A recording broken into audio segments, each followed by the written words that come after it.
Iya, izin saya mulai. Bismillahirrahmanirrahim. Assalamualaikum warahmatullahi wabarakatuh. Waalaikumsalam Waalaikumsalam Waalaikumsalam warahmatullahi warahmatullahi warahmatullahi wabarakatuh. wabarakatuh. wabarakatuh. Alhamdulillah ala kulli hal wassalatu wassalam ala Rasulillah Muhammad sallallahu alaihi wasallam. Terima kasih atas kehadirannya pada pagi hari ini ya. Kita sudah memasuki hari yang ke-25 Ramadan ini. Seharusnya tambah semangat jemput Lailatul Qadar. Oke, sebelumnya dengan mengharapkan ridho dan rahmat dari Allah Subhanahu wa taala, mari kita awali majelis ilmu ini dengan melafadzkan basmalah. Bismillahirrahmanirrahim. Bismillahirrahmanirrahim. Bismillahirrahmanirrahim. Pada pagi hari ini kita akan belajar kembali, mereview kembali terkait pemahaman kita tentang konsekuensi syahadat dan tentunya arkanul iman. Ini nanti akan diawali dari presentasi mahasiswa, ya, kemudian diskusi, dan kita review bersama setelah itu. Dan jangan lupa nih untuk absensi di Edu, ya, durasinya sesuai yang tertulis di Edu. Ya. Saya kira itu hmm, tafadhol maskuro ya, pada yang presentasi. Silakan.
Permisi Pak, mohon maaf. Sepertinya presentasi dari kelompok 5, anggota kelompoknya belum ada yang hadir satupun Pak. Jika didahulukan dengan materi Bapak dosen dulu, bisa tidak nggak Bi? Ya Pak.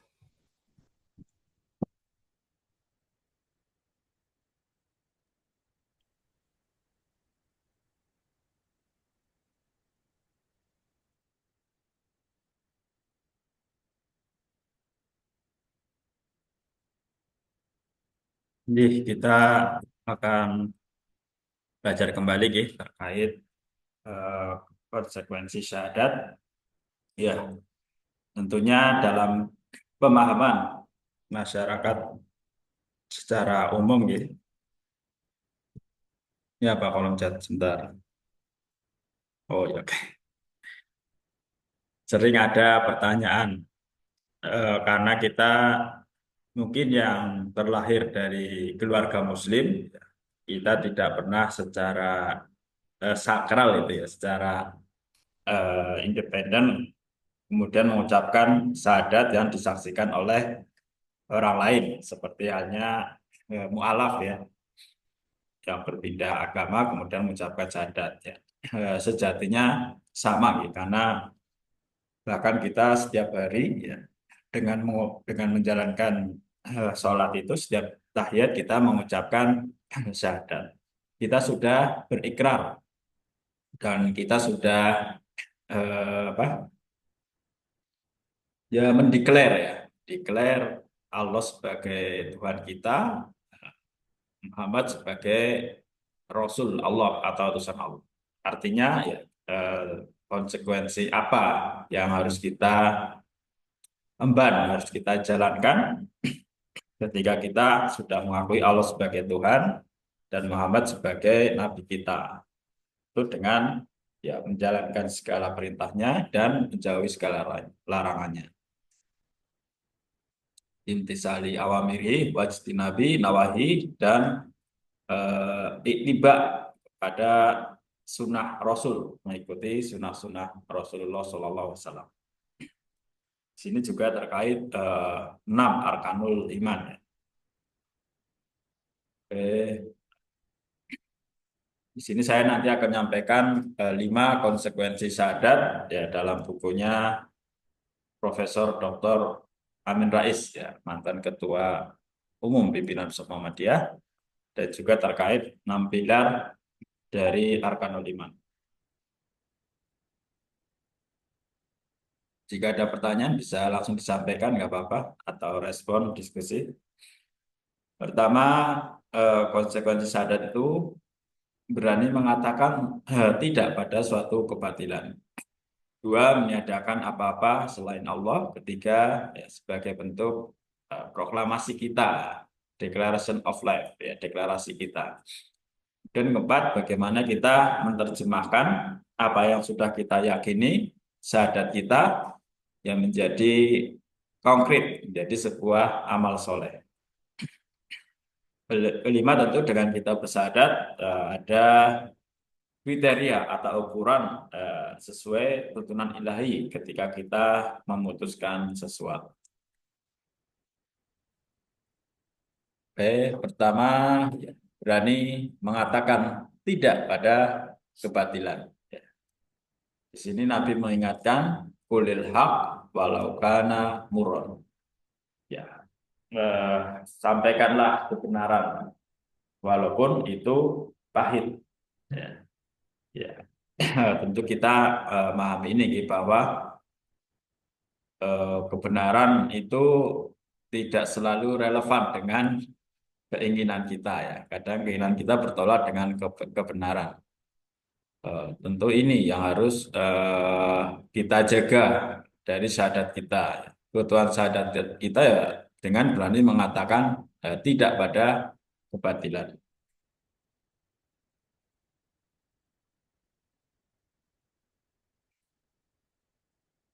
Kemudian dalam hal ini ya kita diingatkan oleh Nabi Muhammad SAW dalam hadis riwayat Muslim ya, man ro'a minkum mungkaron ya, barang siapa di antara kamu, di antara kita melihat mungkar, kemungkaran, ya, suatu kemungkaran, suatu kejahatan, suatu kebatilan, suatu kezaliman, fal yughayyiru biyadihi.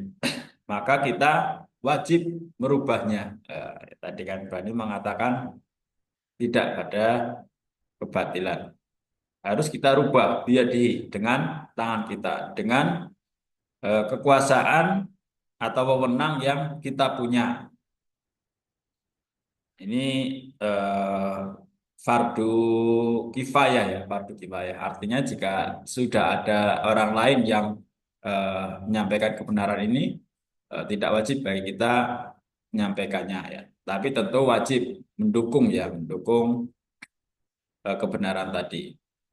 Kemudian jika pada level pertama kita tidak bisa, ya, tidak punya wewenang, tidak punya kekuatan, atau tidak berani menyampaikan, fa'ilam yastati fabilisani, maka jika tidak punya kekuasaan tadi, ya, cukup dengan lisan. Atau ya bahasa sekarang di media sosial bisa dengan tulisan, ya, menyampaikan suatu kebenaran. Tentu dalam berdakwah ini kita harus sesuai dengan pesan Al-Quran ya. Pertama, dakwah bil hikmah ya. Kedua, dakwah bil mau'idah hasanah, dengan cara yang baik ya. Dan yang ketiga tentu ya, wajadilhum billati hiya ahsan, dan sampaikan dengan cara yang baik, dengan cara yang sopan suatu kebenaran tadi. Kemudian selanjutnya, pertama jika tadi kita tidak punya biyadihi, tidak punya wewenang, kekuatan, maka bilisan, dengan ucapan atau tulisan. Fa'ilam yastati fa biqalbi. Nah, jika tidak mampu keduanya tadi, maka cukup dalam hati ya.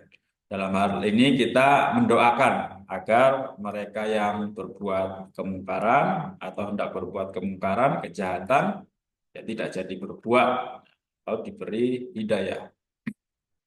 Namun Nabi di sini menyampaikan bahwa wadzalika ad'aful iman. Itu adalah selemah-lemahnya iman. Ya, jika kita melihat suatu kemungkaran, suatu kejahatan, suatu kezoliman, kok diam saja, itu Nabi mengingatkan dzalika ad'aful iman. Kita pada posisi iman yang paling lemah ya. Ini karena mundur ya, nanti maksimal jam 9. Kemudian konsekuensi yang kedua, tadi konsekuensi yang pertama berani mengatakan tidak pada suatu kebatilan. Konsekuensi yang kedua, meniadakan apa-apa selain Allah. Ya ini luar biasanya ya dalam Islam, bahwa sebelum kita mengatakan Allah itu Tuhan kita harus meyakini bahwa tidak ada Tuhannya. La ilaha, tidak ada Tuhan. Yang lain tidak ada. Illallah, kecuali Allah. Maaf, kita batuk. Di sini di Al-Baqarah 256 kita diingatkan, "Faman yakfur bittaghut wa yu'min billah faqad istamsaka bil urwatil wuthqa."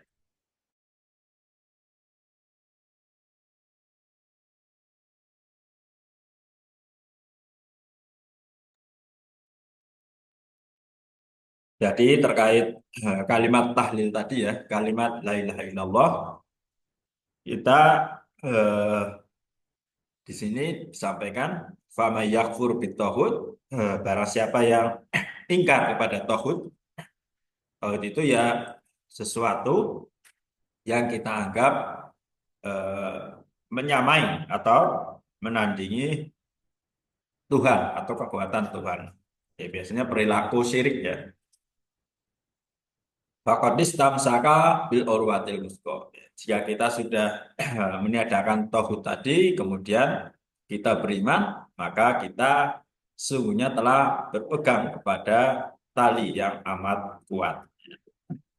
Jadi sebelum mengakui Allah, kita sudah meniadakan hal yang lain.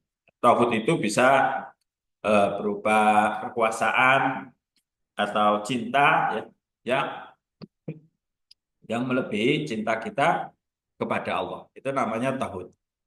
Sesuatu yang lebih cinta kepada Allah, sesuatu yang kita takuti kepada Allah, sesuatu yang kita anggap setara dengan kekuatan Allah atau sebagai pengganti, maka itu adalah at-tauhid yang harus kita ingkari dulu ya.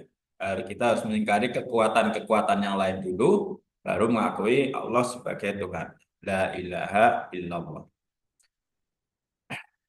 Oke. Kemudian ya konsekuensi tahlil tadi, syahadat tadi ya, sebagai declaration of life, ya, deklarasi hidup kita.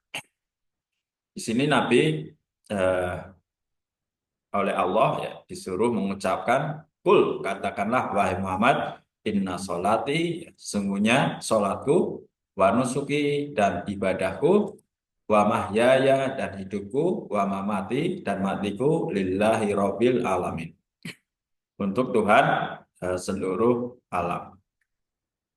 Inna solati, ya solat, wa nusuki, dan ibadahku, wa mahyaya, wa mamati, ya semuanya dalam rangka mencari ridho Allah.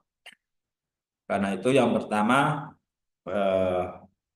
pegangan yang paling elementer adalah kita terus memperbaiki sholat kita.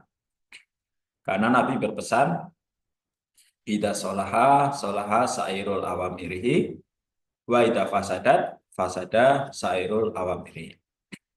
Jika sholat kita itu baik, insya Allah yang lain juga baik. Jika sholat kita rusak, insya Allah yang lain juga akan rusak. Jadi Nabi mengatakan kita sebagai orang Muslim, ya ukurannya di sholat. Kalau kita ada banyak problem, banyak masalah, banyak persoalan yang tidak kunjung selesai, kita lihat kembali bagaimana sholat kita. Kuantitas sholat kita, apalagi kualitas sholat kita. Ya, seberapa disiplin, seberapa khusyuk, ya, dan lain sebagainya. Ya, untuk bisa mencapai tadi, selain dengan kekhusyukan dan tata cara yang benar, kita agar khusyuk tadi harus paham apa yang kita ucapkan ya. Karena sholat itu doa, sholat itu adalah doa. Ketika kita berdoa, ya kita harus tahu apa yang kita minta ya. Sehingga apa? Sehingga lebih menjiwai ketika kita mengucapkan. Katakanlah mengucapkan ihdinas siratal mustaqim. Ya Allah, tunjukkanlah aku jalan yang lurus. Ketika kita membaca tadi ihdinas siratal mustaqim, ya kita hayati, kita benar-benar sedang mohon petunjuk dari Allah. Kita kosongkan pikiran kita bahwa kita belum tahu yang terbaik buat kita. Karena itu minta kepada Allah. Dan orang bain-bain ya kita sehari 17 kali doa seperti itu. Ihdinas siratal mustaqim, 17 rakaat. Nah, kalau kemudian kau banyak persoalan, banyak masalah yang tak kunjung selesai, ya jangan-jangan ketika kita berdoa, ya asal berdoa, tidak memahami doa kita, tidak menghayatinya, ya, sehingga kita sulit mendapatkan petunjuk tadi ya.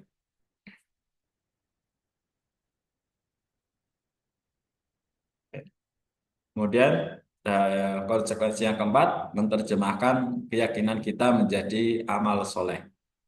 Ya, melalui syahadat, ya, kemudian kita mendapatkan hidayah melalui Al-Quran, ya, hudalil muttaqin, ya, itu sebagai hidayah, petunjuk bagi orang yang bertakwa. Bahkan hudalil nas, petunjuk atau hidayah bagi manusia lewat Al-Quran.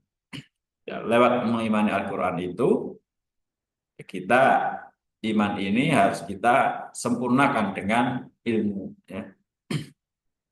Tidak cukup kita hanya beriman. Untuk mendapatkan iman yang benar, ya kita harus terus belajar tentang agama.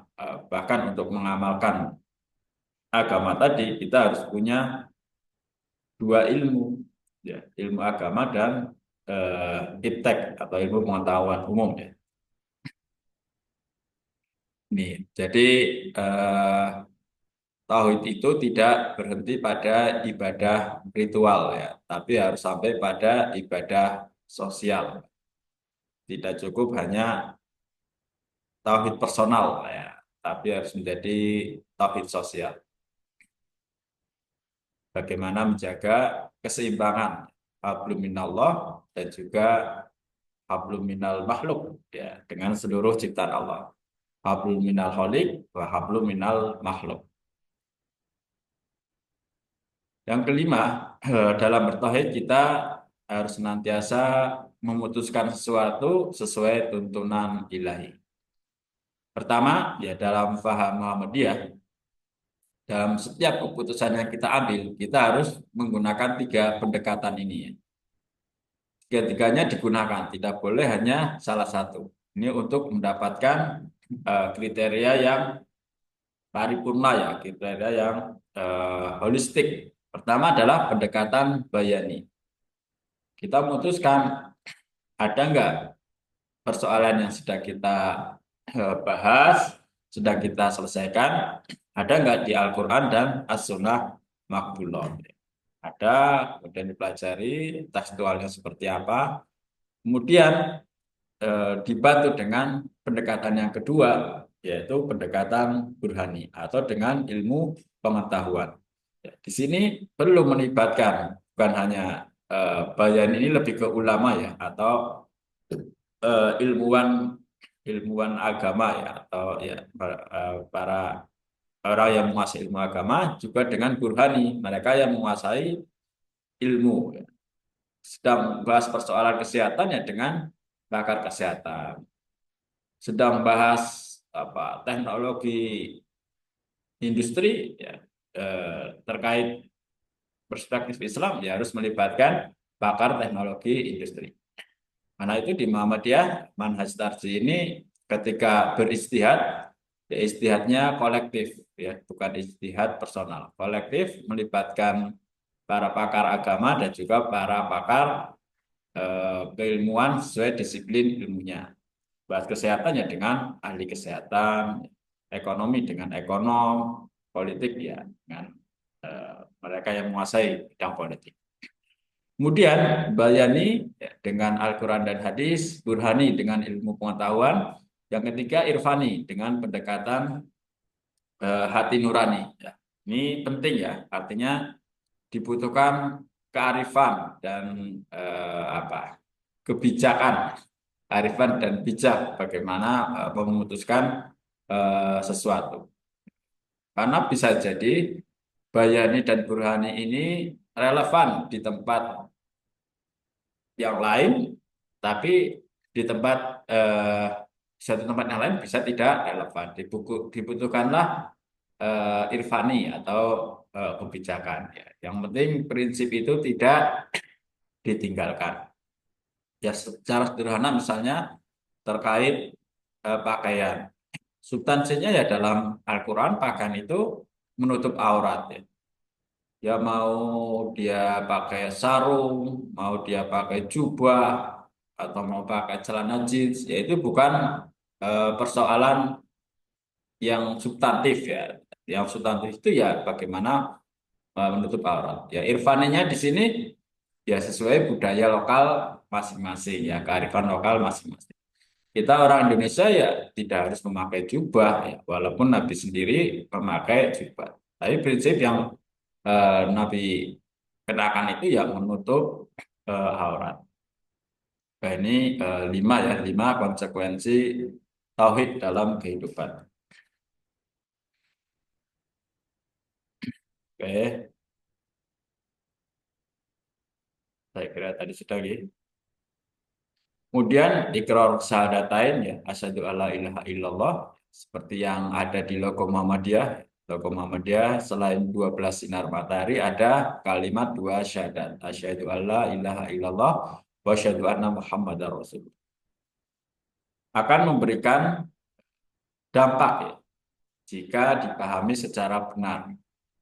Dampak positif yang besar kepada setiap pribadi muslim. Yang antara lain dapat diukur dari dua sikap yang dilahirkan, yaitu cinta dan ridho al-mahabbah ridho kepada Allah dan Rasulnya.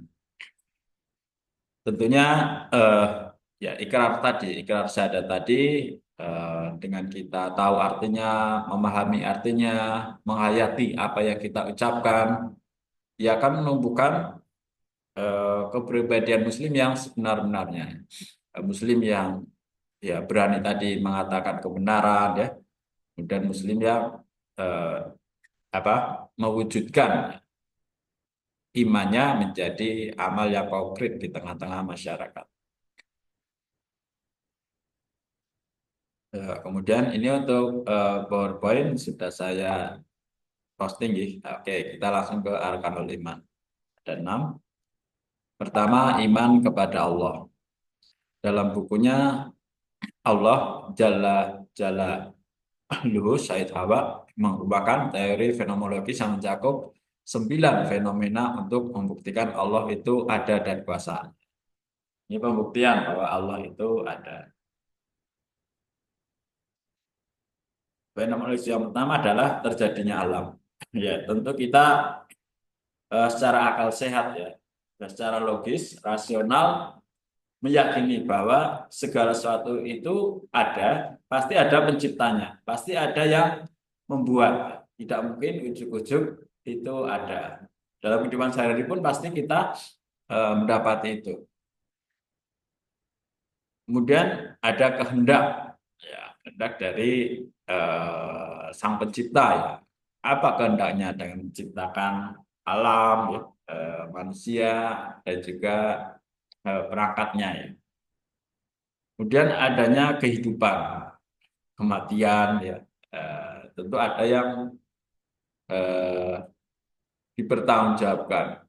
Adanya pengabulan doa ya, baik secara langsung atau tidak langsung diganti dengan yang lain atau ditunda di waktu yang lain.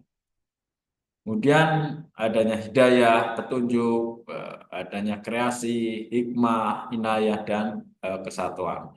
Ini dalam bukunya ini ya, kalau mau lebih komprehensif bacanya. Kemudian yang kedua, al-iman ilal malaikat, ya, iman kepada malaikat.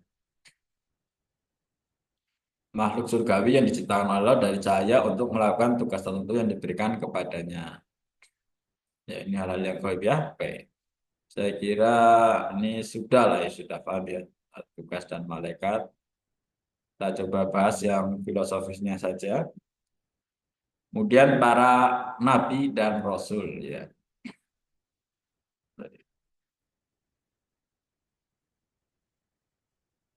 Ini ada perbedaan antara nabi dan rasul ya.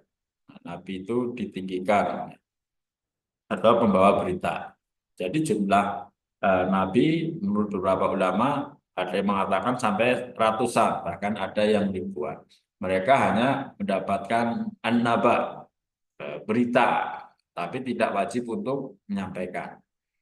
Nah, mereka yang mendapatkan berita, lalu kemudian punya kewajiban untuk menyampaikan berita tadi, itu namanya Rasul. Secara terminologis, Nabi dan Rasul adalah manusia biasa, laki-laki yang dipilih oleh Allah untuk menerima wahyu. Ya, nanti ada pertanyaan, kenapa tidak ada Rasul perempuan? Ya, tentu ada asbabul wurudnya ya. Ya, di era saat itu eh, jika dipaksakan Nabi atau Rasul itu perempuan, itu tidak akan diterima ya, karena masih masa sangat jahiliyah, belum ada kesetaraan gender ya. Baru Nabi Muhammad yang menggaungkannya. Karena itu Nabi Muhammad sebagai Nabi Khatamul Anbiya ya, menutup para nabi. Setiap rasul juga nabi, tapi tidak setiap nabi jadi rasul ya, karena tidak semua nabi punya kewajiban menyampaikan risalahnya. Ya, hanya ada sekitar 25 nabi yang wajib menyampaikan berita, yang kemudian disebut ar-rasul. Ya, ini kalian kalau ingin belajar sirah nabawiyah, ya ini live, ya. Rekamannya juga ada di link ini ya, di YouTube PKU Surwong. Setiap Ramadan ada ininya ya, apa? link YouTube-nya tentang Sirah Nabawiyah, link Zoom dan link YouTube ya. Kemudian tadi Nabi itu jumlahnya menurut beberapa ulama ratusan sampai ribuan, sedangkan Rasul 25, Rasul yang ulul azmi ada 5 Nabi ya. Apalah ya, Nabi Muhammad, Nabi Isa, Nabi Musa, Nabi Ibrahim, satunya. Oke. Kemudian iman kepada kitab-kitab Allah. Ya, tentu ada hal yang kita bahas di sini. Pertama bahwa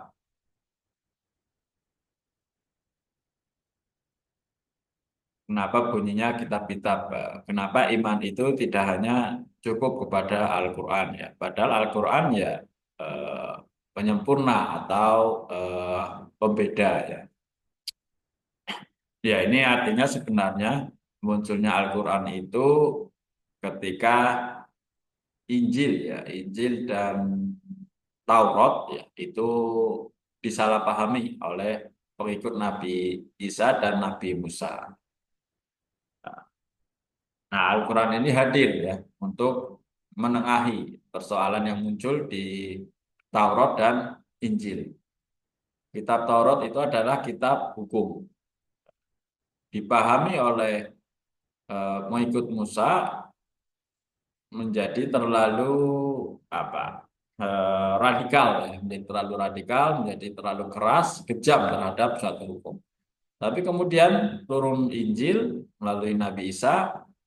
Injil ini adalah kitab kasih ya, ya untuk menetralisir agar hukum tadi tidak terlalu tidak terlalu sadis, tidak terlalu kejam. Ya tegas bagus, tapi disalahpahami terlalu tidak manusiawi.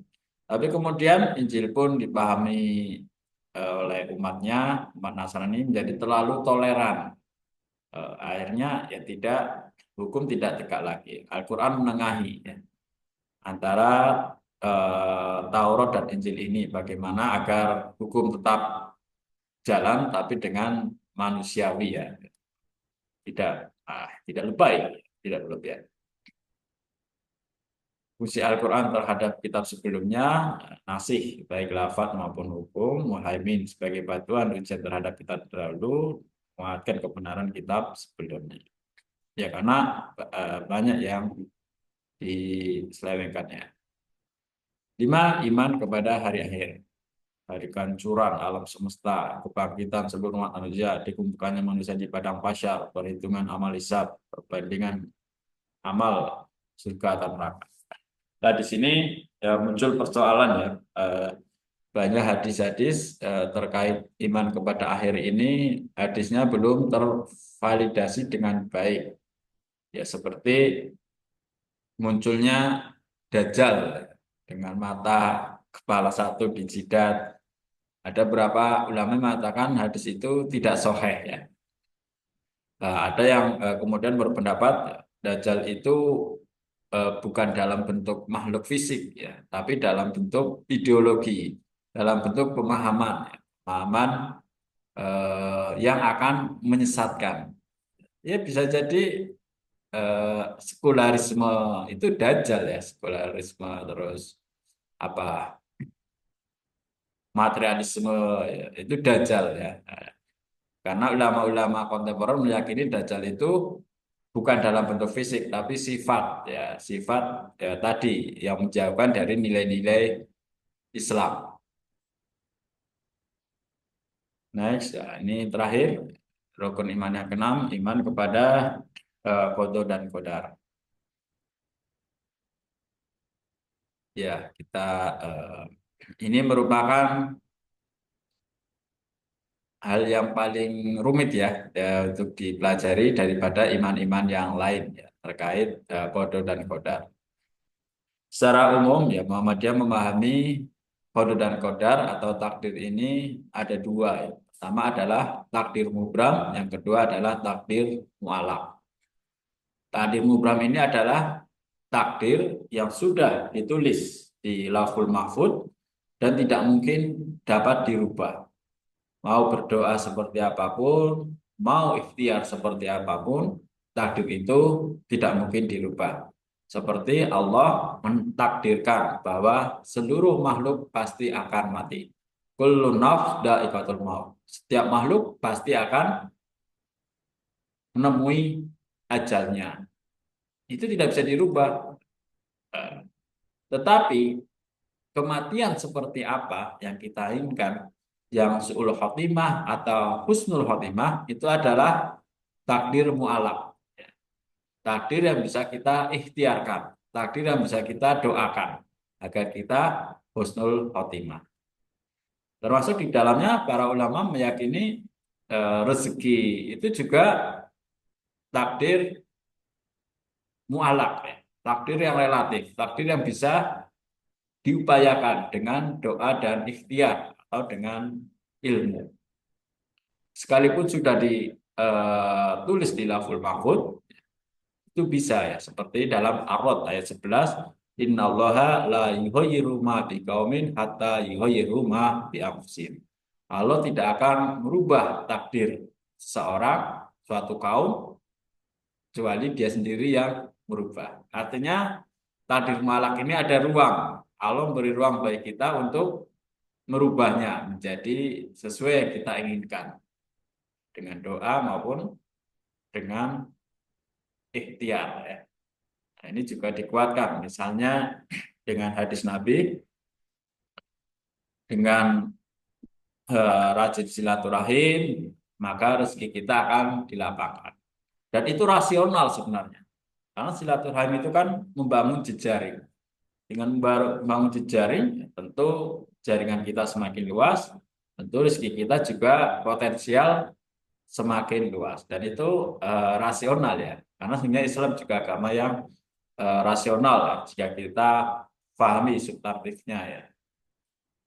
Dan ini takdir relatif. Karena ada beberapa saudara kita yang memahami takdir itu ya nggak ada yang bisa dirubah, ya. Sehingga menjadikan mereka malas ya, malas berikhtiar karena ya pemahaman yang keliru tadi ya terhadap apa fatalisme tadi. Oke. Hikmah rukun iman pertama lebih mengenal Allah ya, dan ciptaannya masuk malaikat, lebih bersyukur atas hidayah dan rahmat-rahmatnya, tidak membawa semangat untuk berfastabiqul khairat. Karena eh, ada apa reward dan punishment-nya ya dengan kita beragama. Oke, saya kira itu silakan dilanjut presentasi mahasiswa maksimal 30 menit ya. Sudah siap belum?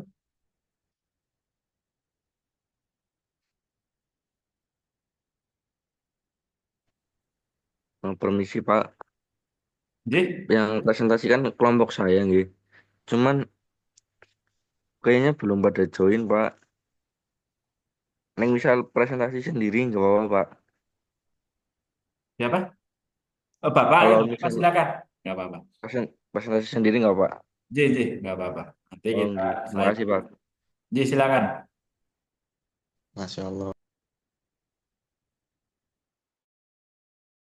Bentar Lan, lagi tak proses. Ya man, tolong ya man. Aja pedang ngilangan takone ya, please. Saya kan kene loh. Tak pandoran presentasinya. Makasih banget loh, Rak. Bantu jawab nggak? Bantu orang takon sangat membantu loh. Dengan tidak bertanya sudah membantu. Pertanyaannya rukun iman ada berapa itu ya? Mak. Ya boleh lah, boleh lah.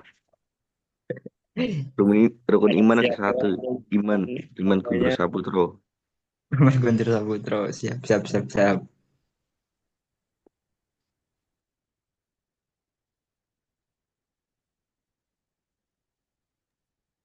Wis Ora bisa rumah. didukung ini. Kita coba kalau caraku mikir sing awal ya sama tapi Kepiwe man? Bisa ora jenis man?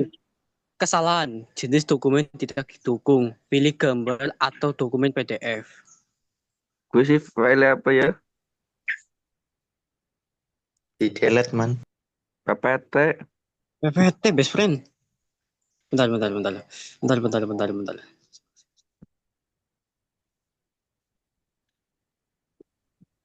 Ora bisa man. Yang Share karo HP screen. rap. Hmm? Karo HP sulit-sulit. Nah, aku kan sing takon barang sih yang pimen. Ya, cewek kan nemen apa? Ya Allah. Pimen sih. Bentar. Udah susah ya. Sin mancel. Kita PDF man. Tidak agak PDF. Agak lama ya tapi aduh. Ya Allah, astagfirullahaladzim. Maaf ya, maaf, maaf, maaf. Hmm, bentar, bentar. Tak proses dulu.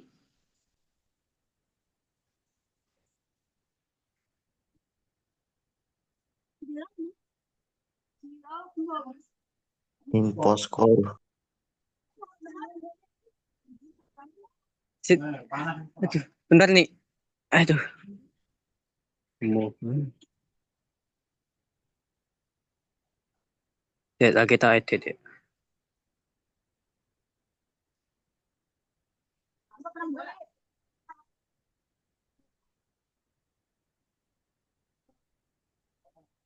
Masih PPT ya. Oh ya ampun.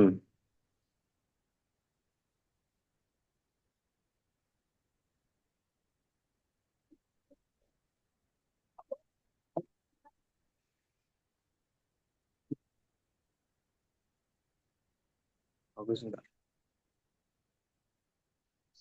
Bentar, bentar, bentar, bentar.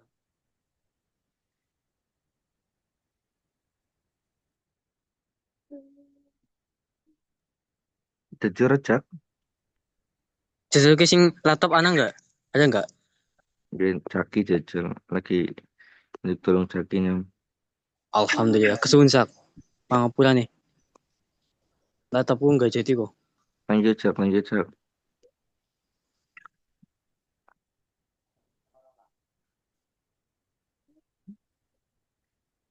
Langsung pengen next Jak, next. Oh ya, dibuka Telah, dikit ya. telah, telah, telah, telah. Jadi rak, melbur sih. Jal. Bu, Bu. Aman-aman. Masuk, masuk, masuk. Aman. Wait. EGP ya. Ya suruh apa lah. Assalamualaikum warahmatullahi wabarakatuh. Waalaikumsalam warahmatullahi Waalaikumsalam wabarakatuh. warahmatullahi wabarakatuh. Waalaikumsalam. Kami Wabarakatuh. dari kelompok 5 akan mempresentasikan eh, tugas kelompok kami yang berjudul Tauhid. Lanjut Jak. Apa itu Tauhid? Tauhid dalam bahasa Arab adalah masdar dari kata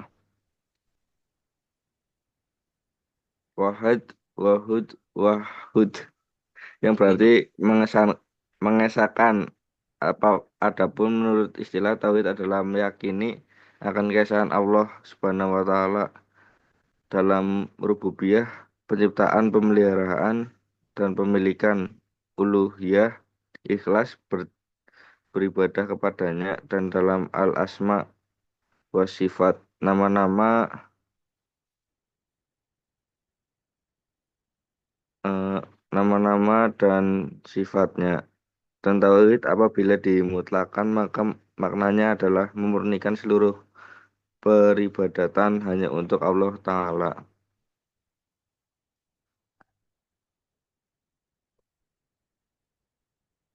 Konsekuensi la ilaha illallah adalah meninggalkan peribadatan selain Allah lalu memperuntukkan ibadah hanya kepada Allah, meninggalkan seluruhnya dari sesembahan selain Allah, sebab seluruh yang selain Allah adalah alam atau makhluk, dan makhluk tidak berhak untuk diibadahi.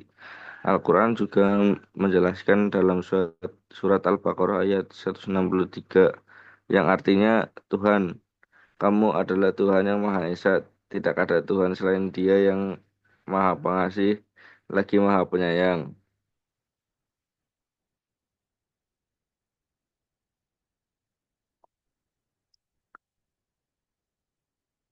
Tauhid rububiyah artinya mengesahkan Allah Subhanahu wa taala dalam hal perbuatannya seperti mencipta, memberi rezeki, menghidupkan dan mematikan, mendapatkan bahaya, memberi manfaat, dan lain-lain yang merupakan perbuatan-perbuatan khusus bagi Allah Subhanahu wa taala yang tidak bisa dilakukan oleh manusia maupun jin dan seluruh alam semesta yang telah diciptakan. Seorang muslim wajib meyakini bahwa Allah Subhanahu wa taala tidak memiliki sekutu dalam rububiyahnya. Tauhid uluhiyah artinya mengesahkan Allah Subhanahu wa taala dalam beberapa macam peribadatan yang telah disyariatkan olehnya, seperti sholat, puasa, zakat, haji, doa, nazar, sembelihan, berharap, cemas, takut, dan sebagainya yang termasuk jenis ibadah. Tauhid asma wa sifat itu menetapkan nama-nama dan sifat-sifat untuk Allah Subhanahu wa taala sesuai dengan yang telah ditetapkan oleh Allah untuk dirinya maupun yang telah ditetapkan oleh Rasulullah Shallallahu alaihi wasallam tanpa men- mentak mentakwil, misalkan tamsil, menanyakan bagaimana takyif, dan meniadakan takdil dari nama dan sifat tersebut.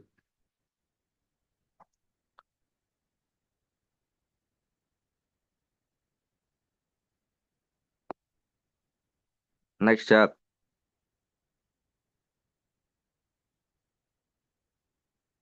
Sebelumnya. Nah, Alpin, baca Bin.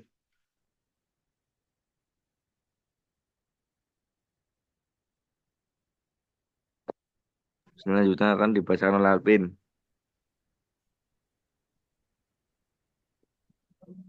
Turu bukan pin. Oke. Gue anak kok bacain.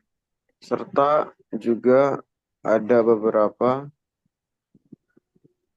jaminan atau keuntungan bagi orang-orang yang bertauhid kepada Allah Subhanahu wa taala. Di antaranya adalah yang pertama, dihapuskan segala dosa-dosa. Yang kedua, dihilangkan segala kesulitan dan kesedihannya di dunia dan akhirat. Ketiga, dijanjikan masuk surga. Dan keempat, dijauhkan dari api-api neraka. Oke, lanjut. Kesimpulannya, yaitu tauhid adalah konsep dasar dalam agama Islam yang mengakui bahwa hanya ada satu Tuhan, yaitu Allah Subhanahu wa taala. Tauhid memiliki 3 macam, yaitu tauhid rububiyah, tauhid uluhiyah, dan tauhid asma wa sifat. Pentingnya, tauhid adalah menghindari syirik, meningkatkan iman, dan mengatur hidup umat Islam.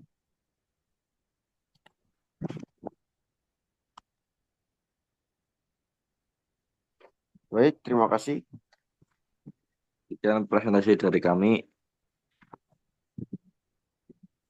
Apa ada yang mau bertanya ya?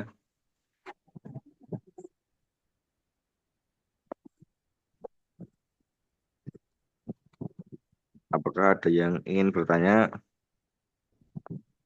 Izin bertanya Mas Nandi. Ya,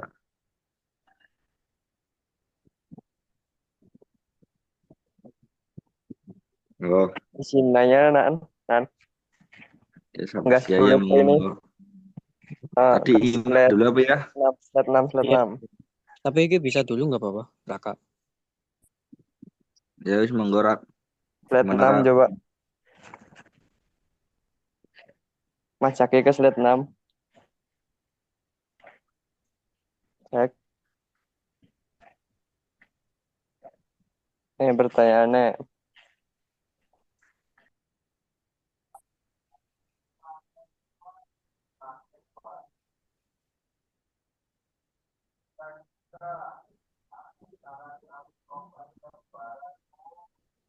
Gimana Rak? Nanti saya bertanya Mas. Mas, mau tanya boleh nggak? Sabar sabar. Siji-siji dong. Ketik bela ketik ketik. Gimana Mas? Mas? Ketik aja.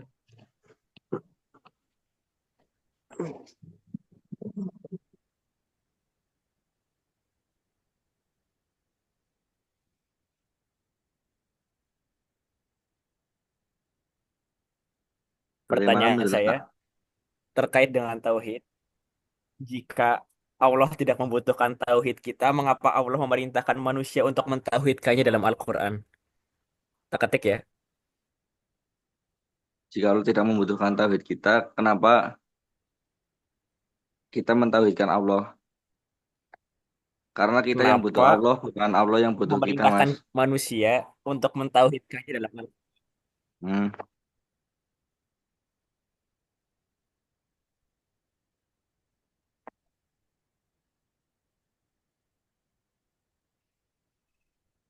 Jika Allah tidak membutuhkan tauhid kita, mengapa Allah memerintahkan manusia untuk mentauhidkannya dalam Al-Quran? Karena yang butuh tauhid itu, yang butuh Allah itu kita, Mas.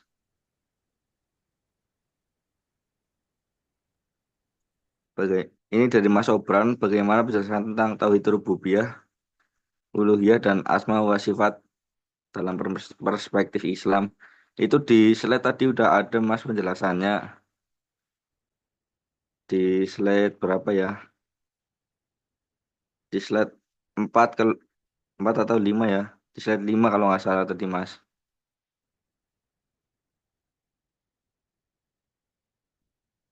Jak, coba Jak ke slide 5 Jak.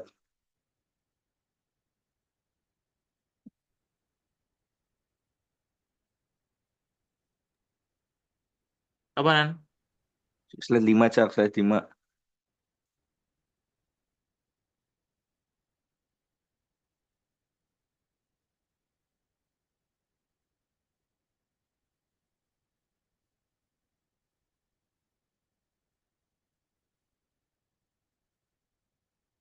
Udah cukup ya Mas, ini yang bertanya 5 saja. 6 ya wis 6. Apa itu tauhid? Tolong ya kalau yang mau bertanya itu yang belum dijelaskan dong.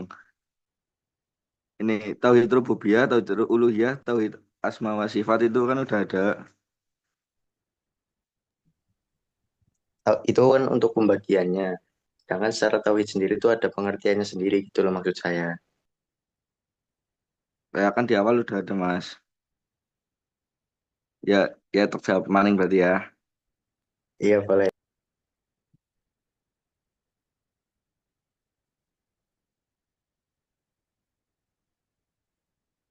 Tauhid itu konsep fundamental dalam Islam yang berarti keesaan Allah.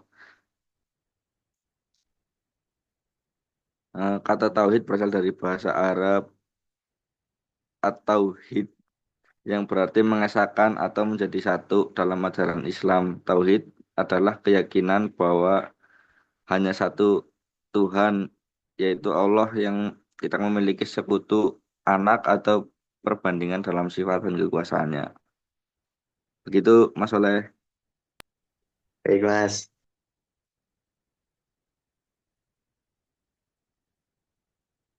Pin, bantu jawab Pin.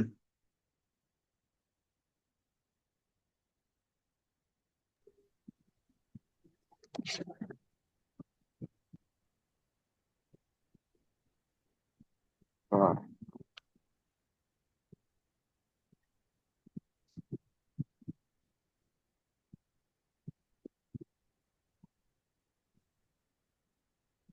Ini untuk menjawab pertanyaannya Mas Sobran ya, Mas Sobran.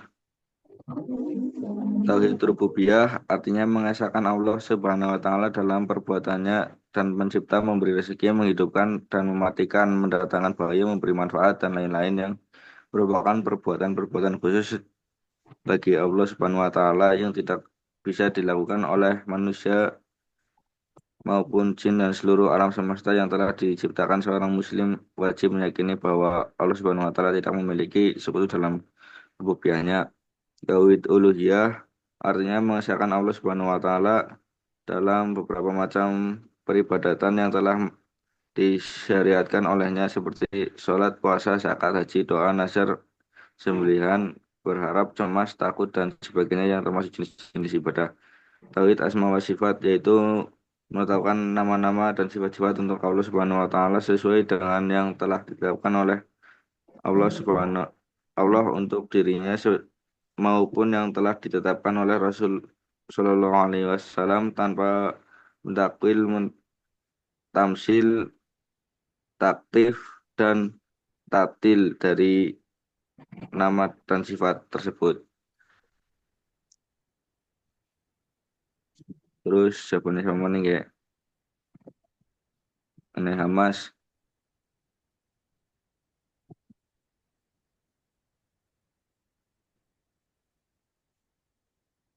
Eh, jika Allah tidak membutuhkan tauhid, mengapa Allah memerintahkan manusia untuk mentauhidkannya dalam Al-Quran?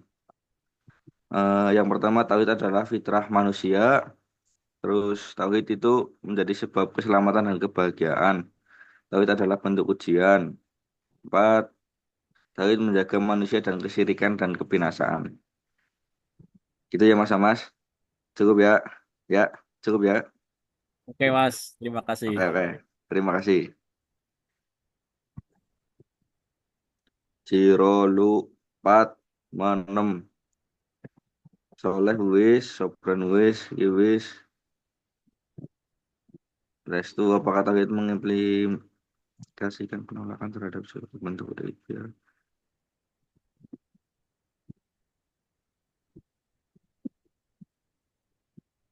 Apakah tauhid mengimplikasikan penolakan terhadap segala bentuk ikhtiar atau manusia dalam mencapai tujuan hidup, mengingat hanya Allah yang Maha berkehendak?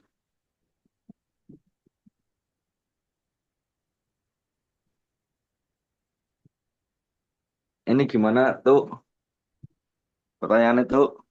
Gini Mas Nandi, kan kalau misalnya tauhid, kan itu berarti kita udah mengesahkan Allah. Berarti kita setuju dengan segala ketentuan sama apa yang diberikan Allah kan. Apa kita nggak Ya, perlu berusaha lagi gitu? Kan Allah udah maha berkehendak gitu Mas nggak Nandi. perlu, nggak perlu berusaha gimana maksudnya? Ya, ya kita tinggal menerima takdir aja gitu loh Mas Nandi. Ya enggak dong, kan ada takdir itu dibagi menjadi pira ya leh? Dua, Lupa kan? Mas. Dua. Jadi dua. Takdir yang bisa diubah dan tidak bisa diubah. Nah, betul. Takdir mubram dan takdir mualat. Takdir yang pasti dan tidak bisa berubah itu takdir mubram. Dan takdir mualat itu takdir yang tergantung pada usaha manusia.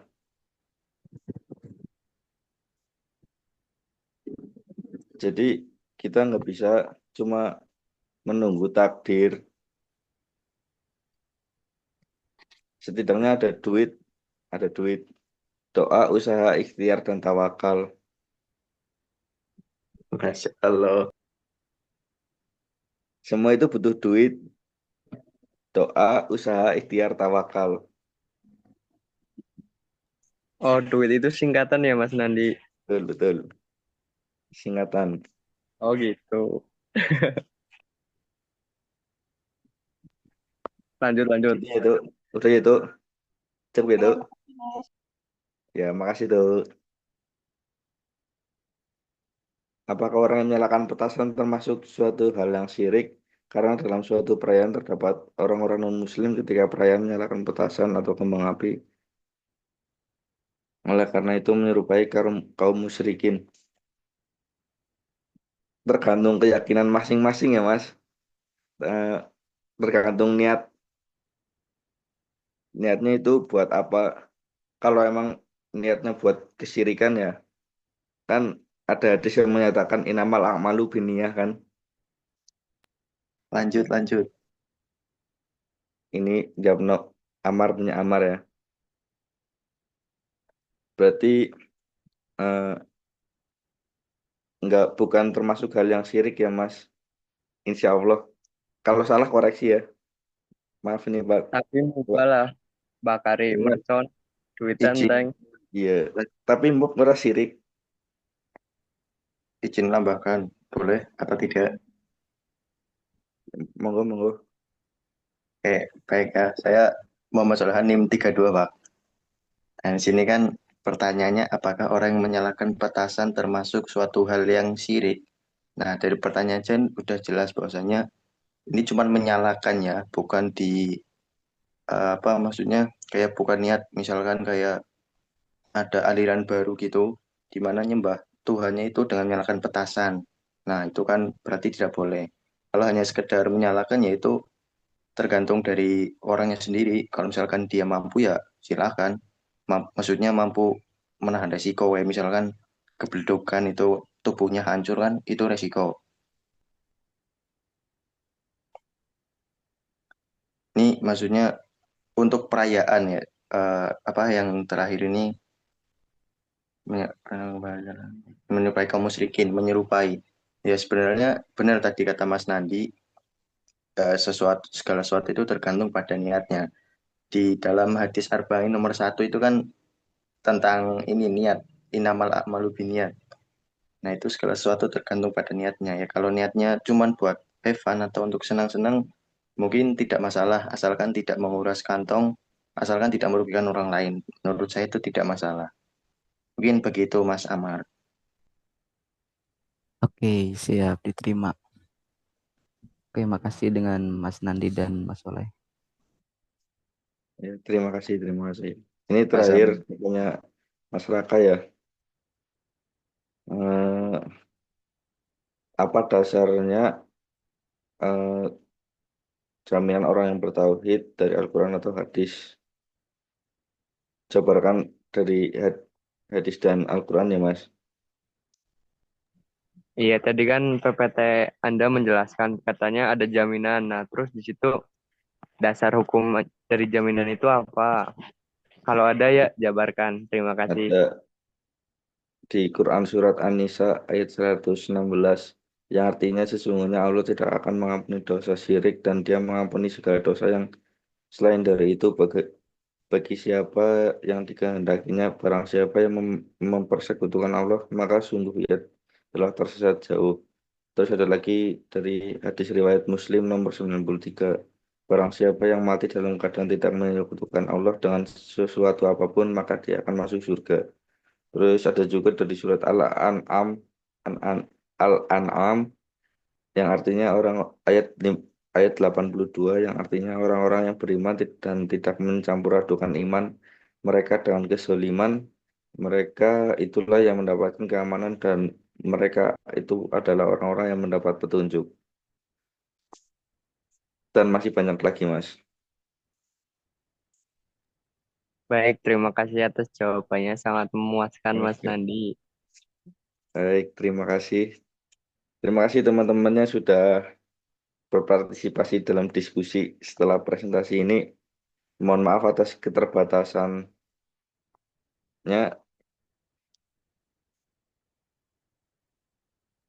Sekian dari saya. Wassalamualaikum warahmatullahi wabarakatuh. Waalaikumsalam warahmatullahi wabarakatuh. Wabarakatuh. Thank you very much for your presentation. Yes, good presentation. Good question. Saya kira kritis-kritis ya pertanyaannya. Jawaban keren ya tadi dengan melampirkan dalil naklinya. Oke, masih ada yang perlu didiskusikan? Mungkin sudah cukup, Pak. Oke, saya kira itu nih bahwa dengan kita bertauhid ya, apalagi ada istilah Indonesia bertauhid. Caranya kalau Indonesia bertauhid ya Indonesia menjadi negara yang paling maju. Kalau sekarang Indonesia masih terbelakang, berarti Indonesia belum bertauhid. Artinya belum mengamalkan hakikat dari tauhid itu. Ya, misalnya bisa kita lihat iman kepada kitab, ya. Iman kepada kitabullah. Ayat yang pertama turun saja ikro, ya, membaca, belajar. Pertama kita lihat sendiri, misalnya searching ya, di Google atau apa terkait minat baca di suatu negara ya. Indonesia selalu terbawa punya minat baca yang rendah. Bahkan di Jawa Barat pernah disurvei ya. Jadi dari 1.000 penduduk di Indonesia per 1.000 itu hanya 1 orang yang punya minat membaca. Kalau 250 juta penduduk ya berarti hanya berapa? 250.000 orang yang punya minat membaca. Ya tidak sampai berapa? 1%-nya ya. Karena 1%-nya itu berapa? 25, 2,5 ya. Tidak salah ya. 0,1%. Itu artinya Indonesia belum bertauhid atau belum melaksanakan tauhid. Ya. Artinya bukan sekedar tauhid ritual, tapi juga tauhid sosial. Salah satu kendalanya tadi terkait pemahaman takdir, ya, yang kurang tepat karena hanya memahami takdir itu hanya satu yang sudah ditulis di Lauhul Mahfuz tidak bisa dirubah sama sekali.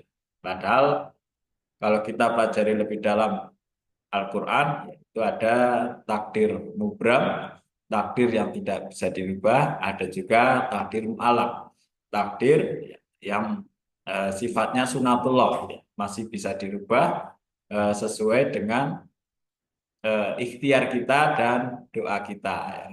Ya, itulah gunanya perintah ikhtiar dan perintah berdoa. Innallaha la yughayyiru ma biqaumin, untuk merubah takdir kita, ya. Takdir yang masih mungkin bisa dirubah, ya. Seperti rezeki, ya, yaitu salah satu contoh takdir mu'alaq, takdir yang bisa dirubah. Saya kira itu ya. Terima kasih atas kehadirannya ya. Untuk yang belum absensi dia itu silakan, masih ada waktu. Mari kita akhiri dengan baca hamdalah. Alhamdulillahirrahmanirrahim. Syukur kasiran ala ihtimamikum wa jazakumullah khairan kasiran. Wassalamualaikum warahmatullahi wabarakatuh.